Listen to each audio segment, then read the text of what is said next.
오늘 함께 보실 하나님의 말씀은 마태복음 16장 18절 한 절 말씀, 그리고 또 레위기 말씀 저희들이 또 보도록 하겠습니다. 먼저 마태복음 16장 18절 다 찾으시고 한 목소리로 합독하도록 하겠습니다. 마태복음 16장 18절입니다. 또 내가 네게 이르노니 너는 베드로라. 내가 이 반석 위에 내 교회를 세우리니 음부의 권세가 이기지 못하리라. 아멘. 이제 레위기 11장 32절과 33절 말씀 한 목소리로 또 합독하겠습니다. 레위기 11장 32절, 제가 가지고 있는 구약 성경 162면에 있습니다. 32절부터 함께 보십니다. 이런 것 중 어떤 것의 주검이 나무 그릇에든지 의복에든지 가죽에든지 자루에든지 무엇에 쓰는 그릇에든지 떨어지면 부정하여 지리니 물에 담그라. 저녁까지 부정하다가 정할 것이며 그것 중 어떤 것이 어느 질그릇에 떨어지면 그 속에 있는 것이 다 부정하여 지나니 너는 그 그릇을 깨뜨리라. 아멘. 저희들이 그동안 기독교의 핵심은 관계에 있다, 그리고 또 그 관계는 사랑의 관계이다 하면서 그 사랑의 관계 속에서 저희들이 마음을 다하고 또 뜻을 다하고 힘을 다하고 목숨을 다해서 그 사랑의 관계를 맺는다는 것이 어떤 것인가. 우리는 하지 못하지만 하나님이 예수 그리스도를 통해서 그런 관계를 유지하시기 위해서, 또 그 관계를 가능하게 하시기 위해서 하나님이 하신 일들을 저희들이 살펴보았습니다. 즉 기독교의 핵심은 복음에 있습니다. 복음이 빠진다고 하면 기독교는 아무런 특별한 내용이 없는 다른 종교하고 똑같습니다. 많은 사람들이 오해하고 있는 것 중에 하나가 교회가 곧 복음이라는 것입니다. 기독교가 곧 생명이라는 것입니다. 종교가 본질이라는 겁니다. 그러니까 저희들이 잘 구분할 수 있는 분별력이 있어야 합니다. 그러니까 교회가 복음이고 기독교가 생명이다, 얼핏 들으면 맞는 이야기 같아요. 그런데 그 이야기는 종교가 본질이다, 결국은 그러한 이야기를 하고 있는 겁니다. 하지만 정작 기독교 자체는 생명이 아닙니다. 그러니까 갑자기 지금 목사님 무슨 얘기하나 눈이 둥그레지신 분들 계실지 모르겠어요. 그 속에 복음을 담고 있지 못하다면 기독교라는 종교가 생명일 수가 없는 겁니다. 즉 기독교가 품고 있는 복음이 생명입니다. 그러니까 복음이 생명인데 기독교 안에 복음이 없다면, 교회 안에 복음이 없다면 생명이 없는 겁니다. 마찬가지로 하나님께서 교회를 통해서 하나님의 뜻을 성취해 가시는 것은 틀림없는 사실이지만 그 교회에 복음이 담겨 있지 않다면 하나님은 교회를 통해서 일하실 수가 없습니다. 오늘날 교회는 원리적으로 이스라엘과 똑같습니다. 구약 성경에 나오는 이스라엘을 잘 생각해 보시면 우리 교회가 이스라엘 백성들, 이스라엘 민족과 똑같은 그러한 원리 속에 있다는 것을 깨달아야 합니다. 교회와 신앙, 교회와 복음의 관계는 이스라엘과 율법의 관계와 동일합니다. 무엇인가를 담는 용기로서의 그런 역할을 하는 것이 바로 교회입니다. 그렇기 때문에 교회 이퀄 복음이다, 이건 잘못된 생각입니다. 로마 카톨릭에서 그것을 가르쳐 준 겁니다.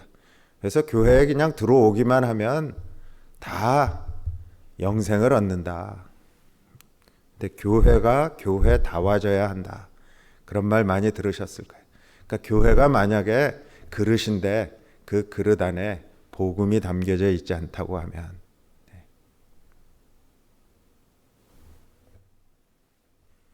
따라서 교회 자체가 가치 있는 것이라기보다는 복음을 담고 있기 때문에 가치가 있는 겁니다. 우리가 어떤 교회를 그 교회는 진짜 생명이 넘치고 은혜가 넘치고 진짜 내가 꼭 가서 예배드리고 싶은 교회다. 그것은 복음을 담고 있기 때문에 복음으로 찬양하고 복음을 선포하며 복음의 말씀을 설교로 선포하고 복음을 성경 공부 시간에 가리키기 때문에 가치가 있는 겁니다. 교회가 복음을 담고 있지 않다면 그 교회는 겉껍데기 깡통과도 같은 겁니다. 여러분, 깡통 안에 내용물이 있어야 그게 진짜 사람들이 그 내용물을, 쉽게 얘기하면 그 깡통 안에 맛있는 그러한 음식이 들어 있어야 그것을 먹으려고 하지 않겠어요. 그런데 빈 깡통과 같은 교회가 된다. 참 끔찍한 생각입니다. 여러분, 생명이 있기 위해서는 그 산소통 안에 산소가 들어 있어야 호흡이 안 되는 사람한테 그 산소통을 통해서 호흡을 할 수 있도록 밸브를 딱 열어줬을 때 산소가 확 하고 나와야 그게 생명을 줄 수 있는 거 아니에요? 근데 밸브를 확 열었는데 푸스 하면서 그냥 다 산소가 없이 생명을 주지 못하는, 그러니까 그런 교회의 모습을 우리가 한번 돌아보아야 한다. 그러니까 혹이라도 오늘은 그 교회가 하나의 종교의 모습으로 전락해버리지 않았는지 그것을 저희들이 좀 살펴보려고 합니다. 하나님은 복음을 잃어버린 교회에는 아무런 미련도 가지고 있지 않습니다. 깡통은 통조림을 담기 위해서 필요한 겁니다. 그러니까 그 통조림 안에 내용물을 담기 위해서 깡통이 필요합니다. 복음을 담기 위해서 교회가 필요한 겁니다. 물론 교회가 필요 없다는 그 무교회주의를 말씀드리는 거 아닙니다. 복음을 담기 위해서 교회는 반드시 필요합니다. 하지만 복음은 교회 안에 또한 반드시 담겨 있어야 합니다. 참 너무 기본적인 이야기인데 이런 설교를 해야 된다는 사실 자체가 너무 슬픕니다. 요즘 교회 안에 복음이 담겨 있지 않은 그런 교회들이 너무 많기 때문에 생명이 없고, 그 교회에서 예배를 드리고 그 교회에서 종교 생활을 10년, 20년 해도 내 삶은 변하지 않고 이전과 똑같이 생활하면서 세상 사람들과 구별된 삶도 살지 못하는 그런 모습으로 있는 것이 안타까운 겁니다. 인간은 종교를 가지고 있지 않은 사람들도 모두 종교적입니다. 피조물이기 때문에 당연하고 자연스러운 현상입니다. 일단 겉으로 보면 기독교도 당연히 여러 종교 중에 하나입니다. 그러나 기독교가 종교가 되는 그 순간에 어쩌면 하나님은 기독교를 떠나실 수도 있다. 저희들이 명심해야 합니다. 다른 말로 하면 하나님께서 기독교 안에 안 계실 수도 있다는 말입니다. 또한 어쩌면 하나님이 교회를 버리셨을 수도 있다는 말입니다. 정말 그럴 수 있을까? 그리스도의 몸인 교회를 그리스도께서 떠나신다고요? 이렇게 생각하실 거예요. 그러니까 너무나 당연지사 생각하면서 교회가 썩어가고 교회가 복음을 다 틈새로 흘려버리는 그런 것은 돌아보지 않는 것이 혹시 오늘날 우리의 모습이 아닌지. 제가 교회와 이스라엘 민족과 같은 원리 속에서 봐야 한다 말씀드렸어요. 유대민족은 꿈에도 하나님을 배반할 생각이 없었습니다. 오히려 자신들은 여호와 하나님을 진정으로 섬기고 있다고 그렇게 생각했어요. 하지만 그들은 예수님을 처형하고 나서 하나님의 버리심을 받았어요. 그리고 세계를 방황하는 그런 민족이 되고 말았습니다. 두말할 필요 없이 그 원인은 그들의 종교 속에서 찾을 수 있습니다. 하나님이 분명히 이스라엘 민족을 선택하셨습니다. 그런데 그 이스라엘 민족이 껍데기만 남고 알맹이가 없어져 버리니까 세계를 방황하는 민족이 되도록 하나님이 버리셨다. 여호와 하나님께 대한 믿음이 종교 속에 묻혀 버렸기 때문에 그렇습니다. 종교가 그들의 믿음을 도와준 것이 아니라 오히려 그 종교가 여호와의 신앙을 사라지게 만들었어요. 저희들이 한번 잘 살펴봐야 합니다. 한국에 있는 교회들 부흥을 체험했습니다. 그런데 실제로 그 부흥 속에 지금 현재 남아있는 것들이 무엇일까? 그 부흥이 어떤 인간적인 심리적인 또 마케팅 여러 가지 프로그램을 통해서 으쌰으쌰 하면서 일시적으로 커진 것이 아닌가? 실제로 그 교회 안에 생명이 있는가? 그러니까 일시적인 어떤 그 마음의 감동, 일시적인 눈물 그런 것들이 아닙니다. 복음의 능력이란 삶을 변화시키는 겁니다. 삶이 변해야 하는 겁니다. 이전의 모습 그대로 가지고 있으면서 나는 기독교인이다. 한번 저희들이 자신을 잘 돌아봐야 합니다. 예수님의 말씀을 보면 신앙적 자존심으로 꽉 차 있던 바리새인들을 책망하셨는데요. 오히려 유대 민족의 신앙을 실체적으로 알 수 없었던 로마의 백부장은 칭찬을 하셨어요. 너무 아이러니하잖아요. 신앙 자존심이 꽉 차 있고 이스라엘 민족으로서의 자부심을 가지고 있는 그 바리새인들은 꾸중을 듣고 오히려 그런 것 실체를 모르고 유대 민족의 신앙의 실체도 모르고 그저 복음 하나 예수 그리스도 하나 믿었던 로마의 백부장은 칭찬하셨다. 뭔가 거꾸로 되어도 한참 거꾸로 된 겁니다. 종교적 확신을 가지고 있던 종교 지도자들은 오히려 참된 신앙을 버렸고요. 그런 종교적인 행위가 거의 없었던 이방인들은 오히려 올바른 신앙을 가지고 있었습니다.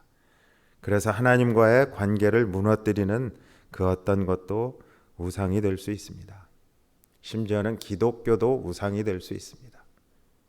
복음이 빠져버리면, 복음이 없으면 주님의 몸된 교회를 떠나서 절대적 신앙을 간직할 수 없습니다.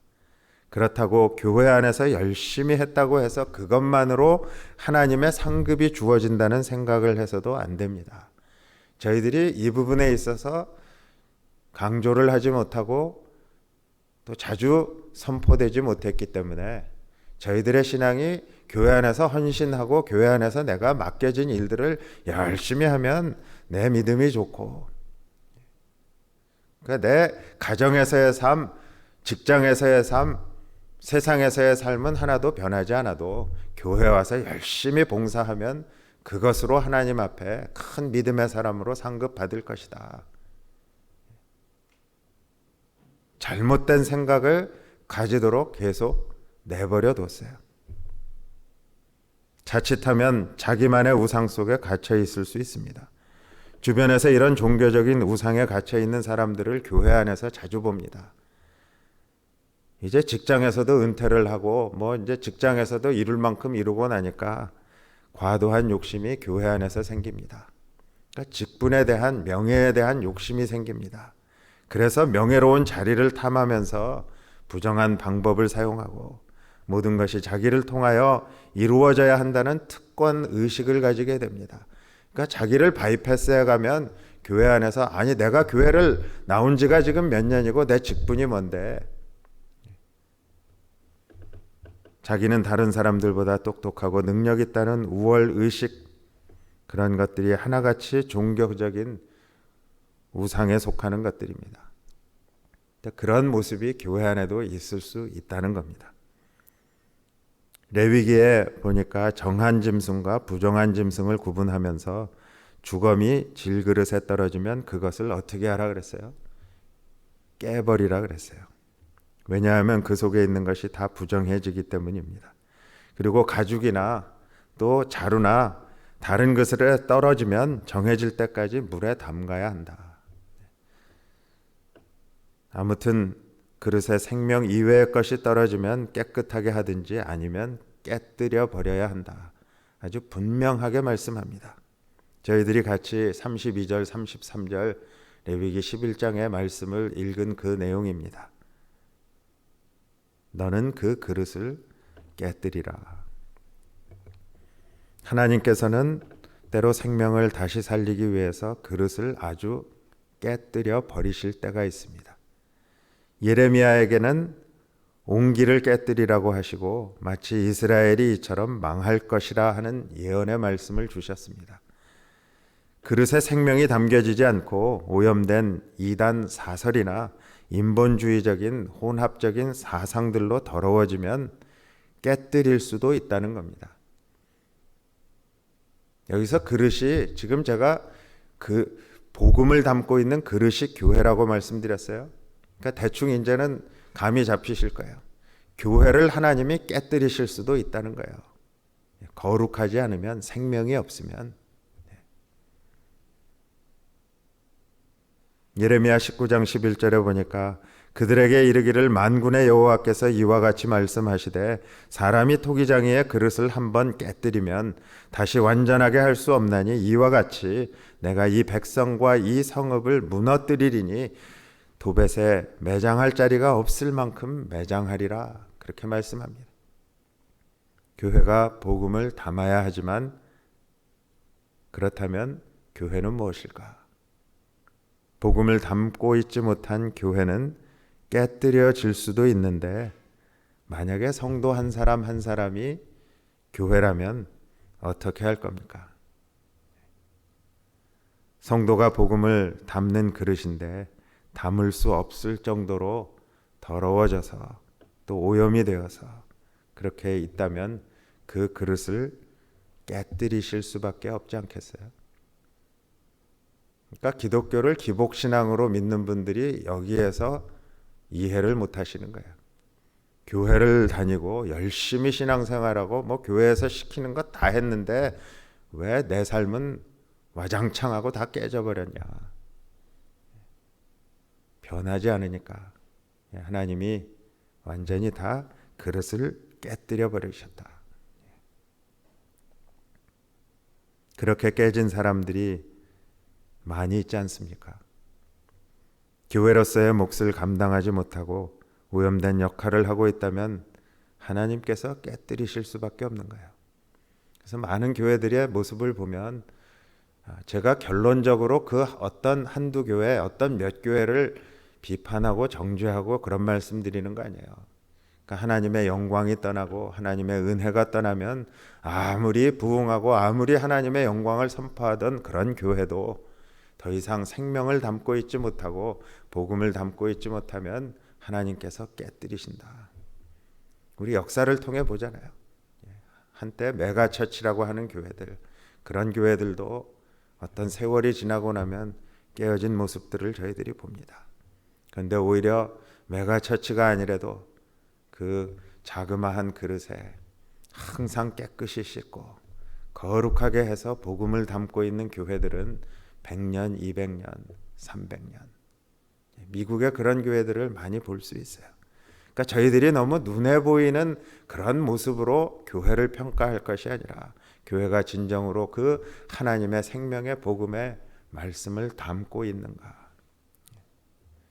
성도가 깨져야 복음을 온전히 담을 수 있습니다. 그러면 그릇이 중요한 거 아니에요? 그저 그냥 중요한 게 아닙니다. 그릇이 굉장히 중요합니다. 교회는 주님께서 피 값을 주시고 사신 몸입니다. 하나님께서 주님의 몸된 교회를 깨시지만 정말 교회를 깨시는 것일까? 아닙니다. 외형적인 교회는 깨뜨리실 수도 있지만 본질적인 교회를 다시 일으키십니다. 그러니까 껍데기는 깨뜨리시고 본질적인 교회를 다시 일으키십니다. 회복시키시기 위해서 깨뜨리십니다. 하지만 교회가 복음을 담지 못하면 또다시 깨뜨리실 수밖에 없습니다. 교회 안에 담겨 있어야 할 생명을 생각하지 않고 교회 자체만을 신성시하거나 외형적인 교회에만 매몰되지 말아야 한다는 이야기입니다. 그러니까 눈에 보이는 그런 외형적인 교회에만 우리의 마음이 매몰돼 있어요. 다 거기에 그냥 빠져 있는 거예요. 교회는 우리가 마지막까지 지켜야 할 그릇입니다. 그런데 예수님과 이 성도 사이를 가로막는 것들이 있습니다. 예수님은 우리를 구원하시기 위해서 몸으로 죄악과 부딪히셨습니다. 그 결과가 예수님의 육신의 죽음으로 나타난 겁니다. 그렇기 때문에 예수님과 성도는 영과 영 사이나 영과 육신 사이로 맺어진 것은 물론이고 육신과 육신으로도 맺어진 관계입니다. 이 부분을 놓치시면 안 됩니다. 저희들의 신앙이 예수님과의 관계가 영과 영의 관계, 영과 육신의 관계 거기에만 있는 게 아니라 예수님이 친히 육신을 입고 우리의 연약한 모습, 우리의 죄악된 모습, 그런 모든 것들을 체휼하셨다. 그래서 육신과 육신으로도 맺어진 관계입니다. 피로 맺어진 그런 관계입니다. 그래서 고린도전서 10장 16절에 보면 우리가 축복하는 바 축복의 잔은 그리스도의 피에 참여함이 아니며 우리가 떼는 떡은 그리스도의 몸에 참여함이 아니냐. 피에 참여하면 곧 그리스도의 몸에도 참여한다. 그러므로 예수님과 성도의 관계는 세상에서도 가장 친밀한 관계입니다. 여러분, 이렇게 사랑을 나누는데 뭐 플라토닉 러브만 하는 그게 친밀한 사랑인가요? 육체와 육체의 그런 친밀함도 있어야 그것이 진짜 친밀한 사랑의 관계인 겁니다. 예수님과 성도 사이의 사랑의 관계는 이런 친밀한 관계였고 현재도 친밀한 관계이어야 하고 앞으로도 친밀한 관계가 지속되어야 합니다. 교회는 이런 친밀한 사랑의 관계를 나누는 공동체입니다. 그래서 교회는 유일한 참 생명일 수밖에 없는 겁니다. 에베소서 2장 13절에 보면 이제는 전에 멀리 있던 너희가 그리스도 예수 안에서 그리스도의 피로 뭐라 그랬어요? 가까워졌느니라. 여러분의 삶을 돌아보시면서 지금 내가 과연 예수님과 가까워졌는가? 하나님의 말씀과 가까이 사는가? 아니면 교회를 그렇게 오랜 기간 동안 다니고서도 말씀과도 거리가 있고 뭐 예수님과도 저 멀찌감치서 그저 머릿속으로 관념적으로 플라토닉 러브만 주고받는 그런 관계인가? 아니면 스킨십도 하고 그 주님이 주시는 그 사랑의 터치에 진짜 마음이 설레기도 하고 또 사랑하는 마음으로 주님을 또 그렇게 만지기도 하고 그러니까 말씀과의 교제 아니에요. 그런데 이러한 친밀한 관계를 갈라놓으려는 시도가 있습니다. 그 시도는 창세기에서 아담과 하와 그 두 사람을 유혹할 때부터 성공한 것처럼 보였습니다. 또 예수님이 십자가에 못 박혀서 운명하시는 순간까지도 성공하는 것처럼 보였습니다. 심지어 예수님의 제자들에게까지 침투해서 예수님의 목숨을 해치기까지 했습니다. 바리새인들과 공회원들은 자기들이 마귀 앞잡이 된 것 전혀 깨닫지 못하고 모든 수단을 총동원해서 예수님을 십자가에 못 박아 죽였습니다. 요한복음 13장 2절에 보면 마귀가 벌써 시몬의 아들 가롯 유다의 마음에 예수를 팔려는 생각을 넣었더라. 그러니까 사탄 마귀는 항상 생각을 통해 우리에게 들어옵니다. 그러니까 환경을 통해 들어오는 게 아니라요. 여러 가지 뭐 좋은 일도 있고 나쁜 일도 생기는 거 아니에요. 그런데 좋은 일이 생겼을 때도 마귀가 생각을 통해 들어오면 그 좋은 일을 통해서 오히려 넘어집니다. 예수님과의 사이가 멀어집니다. 사업이 잘 돼요. 직장에 계속 프로모션이 돼요. 그래서 막 승승장구하는 삶을 사는 것 같은데 그런 사람의 생각 속에 마귀가 들어오면 이거 뭐 하나님이 그렇게 필요 없는 것 같다. 나 혼자도 그럭저럭 잘 사는데 그런 생각을 넣습니다. 또 반대로 아주 힘든 일이 그냥 계속 연타로 터지는 거예요. 그러면 내가 교회를 이렇게 열심히 다니는데 지금 하나님 뭐 하고 있는 거야? 사람의 마음의 생각을 타고 마귀가 들어와서 예수님과 성도의 사이를 지금 이간질하는 거예요. 물론 마귀의 이런 시도는 예수님으로 인해서 실패했어요. 그렇지만 그렇다고 마귀가 포기하는 게 아니잖아요. 마지막 멸망의 때까지 마귀는 결코 포기할 줄 모릅니다. 예수님께서 시도했던 마귀의 공격과, 그러니까 예수님한테 금식기도 하시자마자 한번 이렇게 딴지도 걸어보고 뭐 이단 협차기도 하고 엎어치기도 해보려고 했잖아요. 그런 마귀의 공격과 속임수는 여러 가지 모습으로 변형이 되어서 우리들 가까이에 교묘하게 위장한 채로 지금도 나타나고 있습니다. 예수님과 우리 사이를 갈라놓는 여러 가지 요소들이 존재합니다. 오늘 집에 가셔서 잠자리에 들기 전에 한번 그런 요소들이 내 삶 속에 혹시 있지 않은가 한번 적어보시기 바랍니다. 그저 마음으로 생각하시지 말고, 그런 깨달음의 생각은 또 마귀가 금방 없어지게 만들어요. 근데 이렇게 글로 적혀 있으면 보면서 계속 리마인드 하는 거예요. 인간의 욕심이나 명예, 성공이나 또 지배를 추구하고 싶은 욕구, 그러니까 지배자, 높은 자리에 올라가고 싶은 욕구, 바로 앞에 놓여 있는 세상적인 방법이나 쾌락을 추구하거나 즐기고 싶은 그런 마음, 또 게으름, 낙심, 그런 마음 등 이루 말할 수 없이 많은 요소들이 우리를 미혹하고 있습니다. 다른 거에 다 버티다가도요, 낙심하는 마음, 그 생각 하나 뚝 하고 떨어뜨려 주면 그렇게 신앙생활 잘하던 사람도 낙심하고, 저희들 시편 계속 묵상하는 내용이 그거 아니에요. 다윗이 낙심할 상황이 너무 많았어요. 낙심했어요. 그런데도 간구하고 기도하니까 그 낙심의 수렁에서 하나님이 끌어올려 주셨다. 하나님을 찬양하고 있는 거 아니에요. 오늘 우리의 기독교, 우리의 사랑하는 교회가 개혁이 되어야 할 모든 내용들 속에 이러한 미혹들이 흐르고 있지 않습니까? 그러니까 교회의 시스템이나 교회의 어떤 체계를 이야기하기 전에 지금 나 자신이 지금 깨어져야 하는 부분이 어디에 있는지 그걸 먼저 살펴볼 수 있어야 돼요. 그런데 우리를 더욱 힘들게 하는 것은요, 그런 인간 본래의 욕심이나 세상의 박해가 아니라 우리 내면의 종교적인 의식들 속에 들어있다는 사실을 알아야 합니다. 특별히 교회를 오래 다닌 사람들의 마음속에 종교적인 내면의 의식들, 그 속에 지금 아주 꽁꽁 묻혀가지고 있는 거예요. 그러니까 하나님이 그걸 깨뜨리셔야, 깨진다는 얘기는 얼마나 아픕니까? 그거 없어지는 거 아니에요. 내적인 외적인 요소들은 분명히 분별이 가능하고, 또 말씀 중심으로 살아가려고 하면 성령의 도우심으로 충분히 이겨낼 수 있는 겁니다. 쉬운 일은 아니에요. 그렇지만 온갖 종류의 협박도 말씀 안에 깊이 뿌리를 내리고 있으면 결국은 승리할 수 있습니다. 로마서 8장 35절에 보면 누가 우리를 그리스도의 사랑에서 끊으리오? 환난이나 곤고나 박해나 기근이나 적신이나 위험이나 칼이라. 그 어떤 것도 그리스도의 사랑에서 끊을 수 없다는 거예요.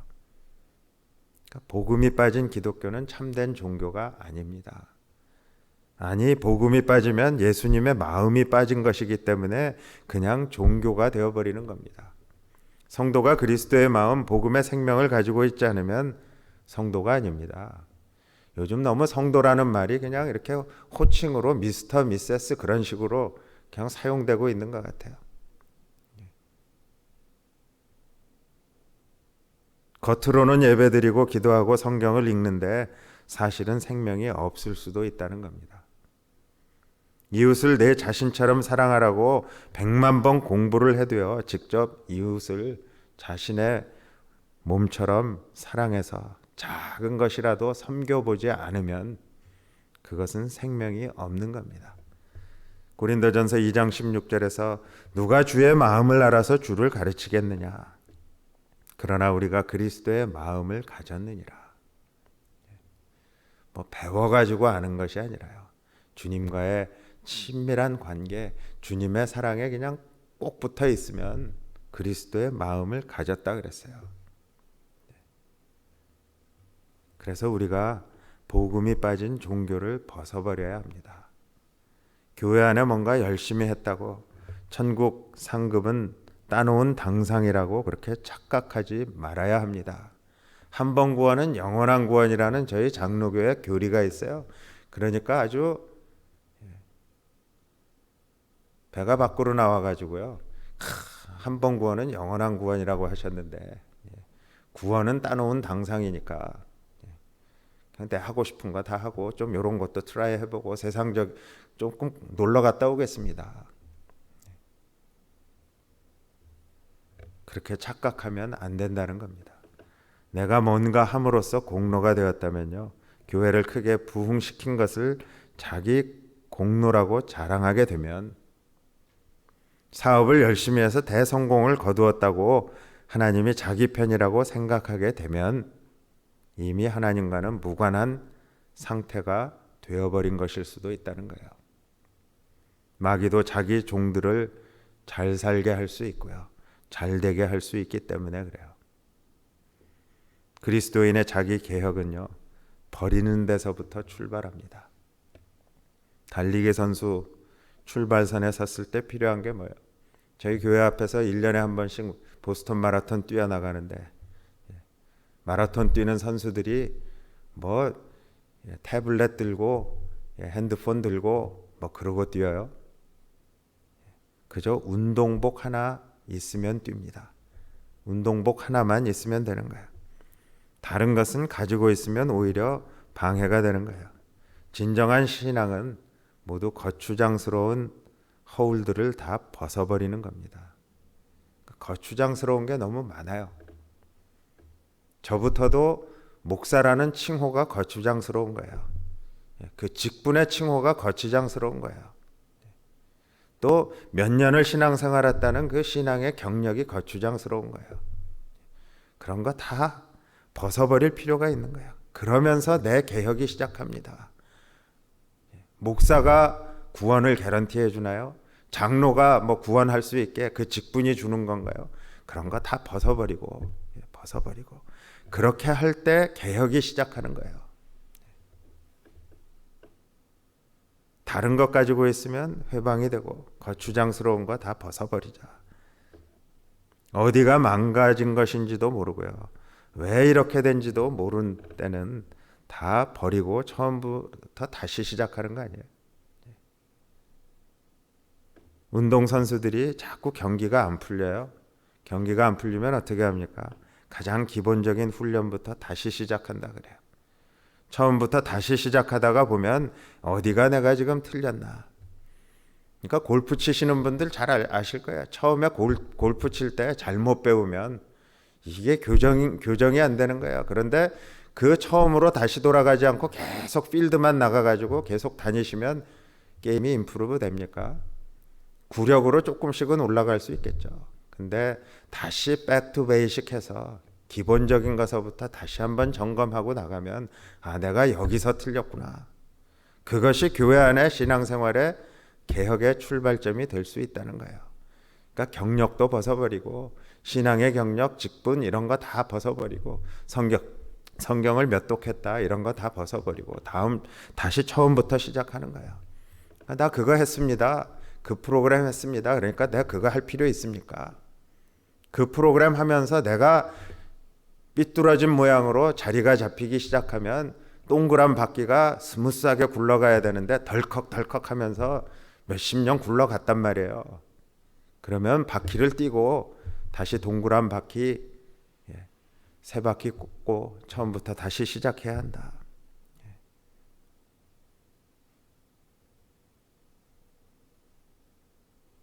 교회 개혁에 대해서 수십 년 전부터 많은 사람들이 주장을 해왔지만요, 개혁이라고 할 만한 일은 보면 일어나지 않았습니다.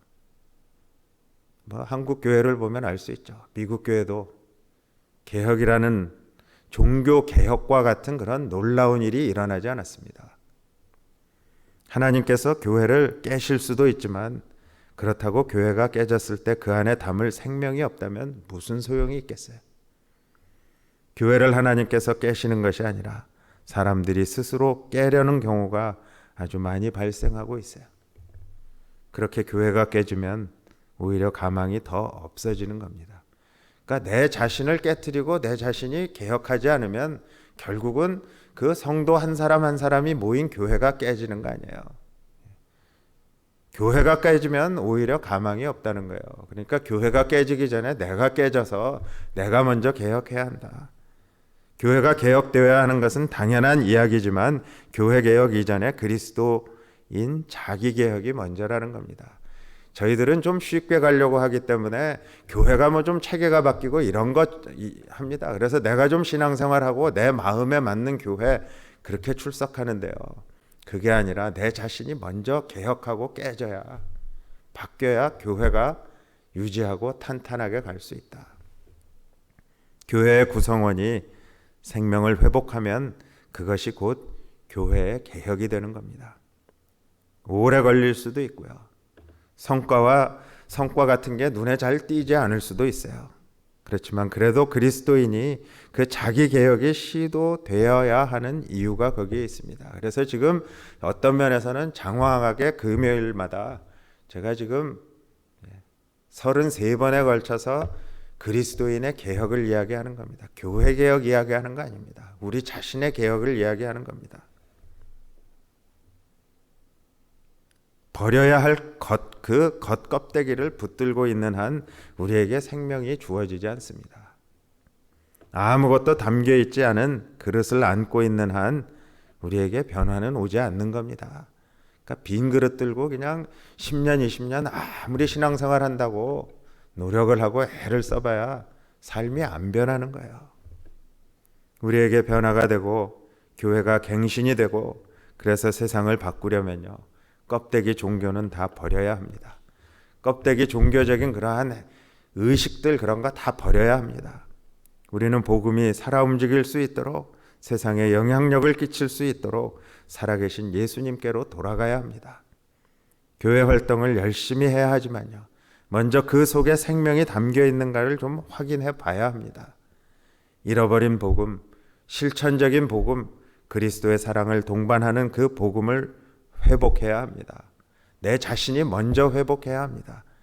교회가 회복해 주기를 바라기 전에 내가 먼저 회복해야 합니다. 그러므로 위선적인 종교, 기복적인 종교, 번영을 위한 종교는 다 벗어버리시기 바랍니다.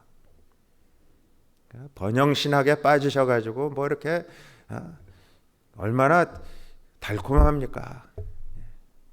그러니까 그런 거에만 그냥 머리가 팔려 있는 거예요.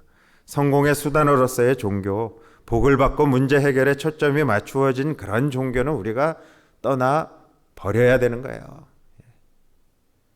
청부론이 있어요. 또 뭐 재정 축복이 있어요. 그런데 그런 말 생각하지 마세요. 그것은 하나님의 주권석에 하나님이 주시는 겁니다.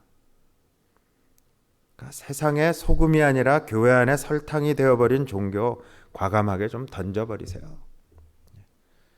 주님이 세상에 소금이 되라 그랬지. 세상에 설탕 되라 그랬어요.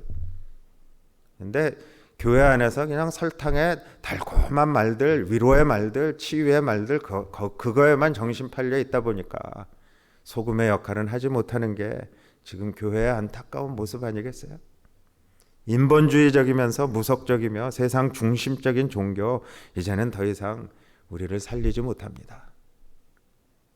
오직 하나님의 마음을 깨닫고요. 하나님 마음 속으로 들어가실 수 있기 바랍니다. 하나님의 마음을 소유하고 하나님의 시각에서 세상을 바라보는 그러한 의식을 가질 수 있기를 바랍니다. 그것이 참된 진리요, 또 참된 종교요, 참된 신앙인 것입니다. 거기에서부터 우리는 시작해야 합니다. 예수님을 닮으려면 율법적인 종교의식 버려야 합니다. 복음을 살리려면 종교적인 기복사상 버려야 합니다. 다른 종교와 동일한 것을 추구한다면요. 그렇다면 기독교가 어떻게 진리의 힘을 발휘할 수 있겠어요? 이제 우리는 더 이상 종교가 아니라 살아계신 예수님을 믿어야 합니다. 더욱 예수님과 인격적이고 친밀한 관계를 위해서 애를 써야 합니다.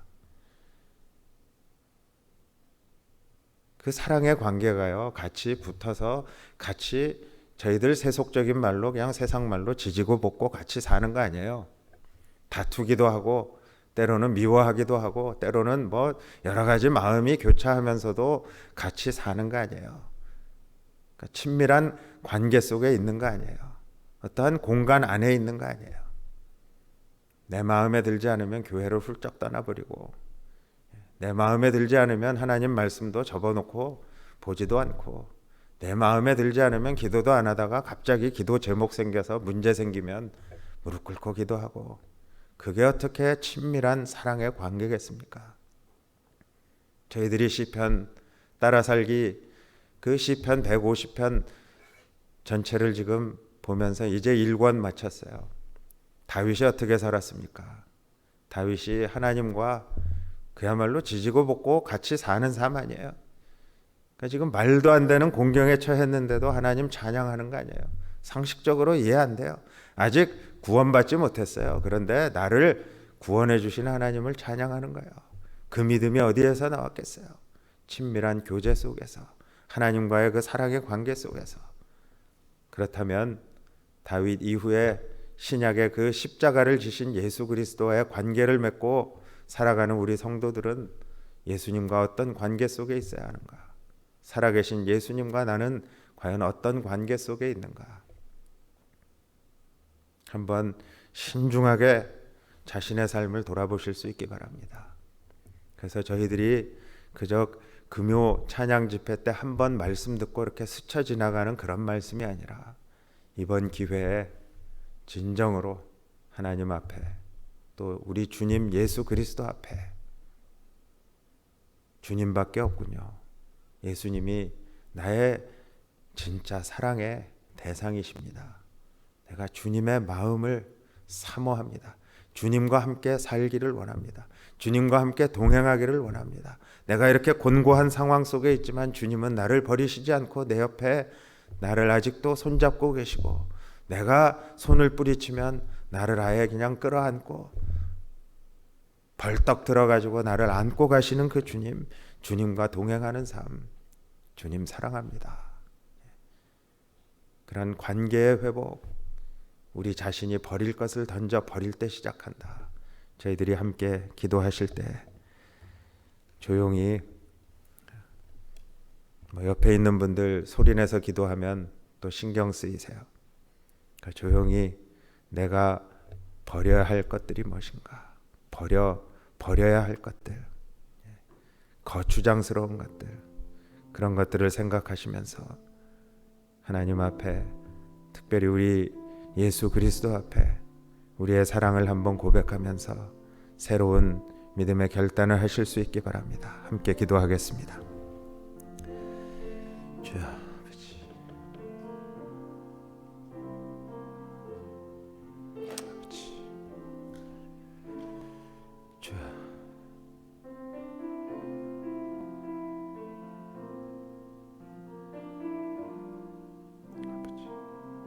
주여 주님,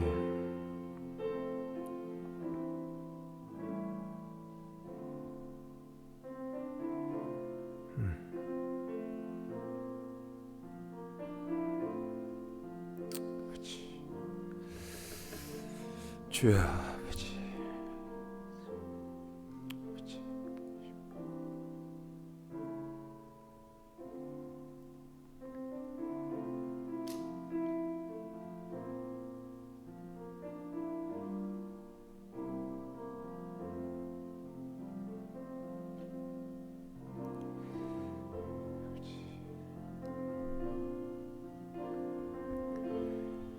주님,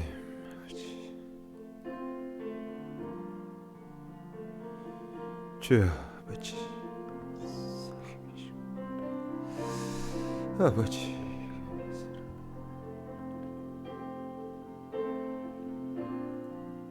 아버지, 주여 돌아보시오.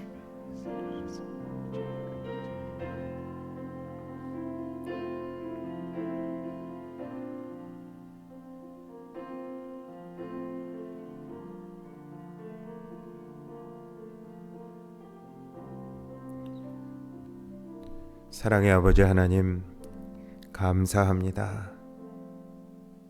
매주 금요일마다 하나님 말씀에 비추어 우리의 삶을, 또 우리의 신앙을 돌아볼 수 있게 하시고,